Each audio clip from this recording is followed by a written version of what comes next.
presenting today is for filling balls. This recipe has been handed down for generations in my family.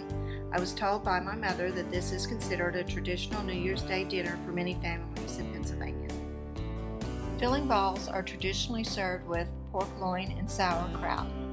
To begin, the night before, place bread as shown in a single layer on towels to dry out overnight.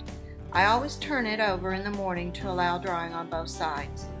4 hours prior to the time you would like to have dinner, heat your oven to 350 degrees and place the 3 to 4 pound pork loin in large roasting pan with about an inch of water.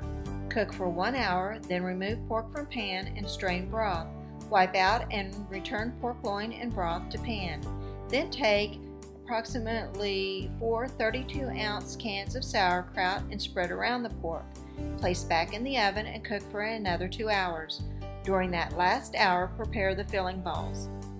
Begin by breaking the bread into approximately quarter-sized pieces into a very large pot.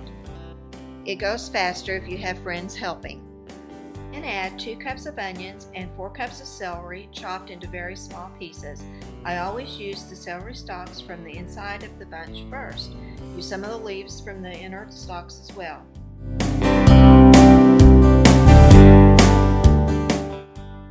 Then sprinkle in some salt and pepper.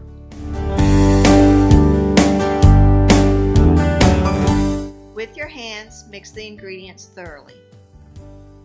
The next step is to melt 4 sticks, which is 1 pound of salted butter.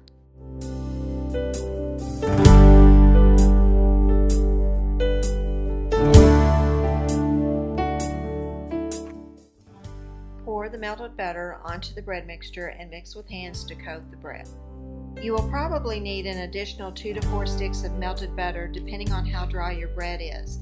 I usually start with 2 additional sticks and then add more if needed. Take a small amount of the mixture and squeeze to see how it holds together. Taste it this time to see if you need to add any more salt, pepper, or butter. Next, break 1 egg into a small bowl and whisk. Then add approximately 1/4 a cup of milk and mix again. Pour egg mixture into bread and mix well. This egg mixture helps to hold the filling balls together.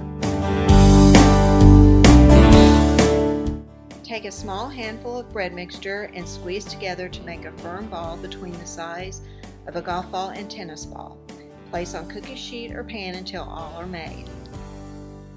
Filling balls need to be ready to be placed on top of the sauerkraut after sauerkraut is cooked for 2 hours.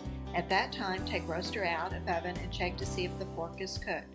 If so, remove and spread sauerkraut evenly in roaster. If pork is not done cooking, you may leave it in the roaster to finish. Also, if there is a lot of broth in the pan, take most of it out.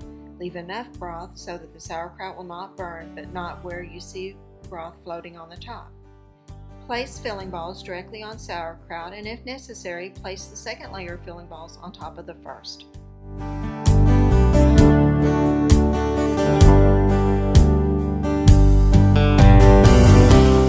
Cover and place back in oven for 1 hour. Filling balls should be lightly browned on top.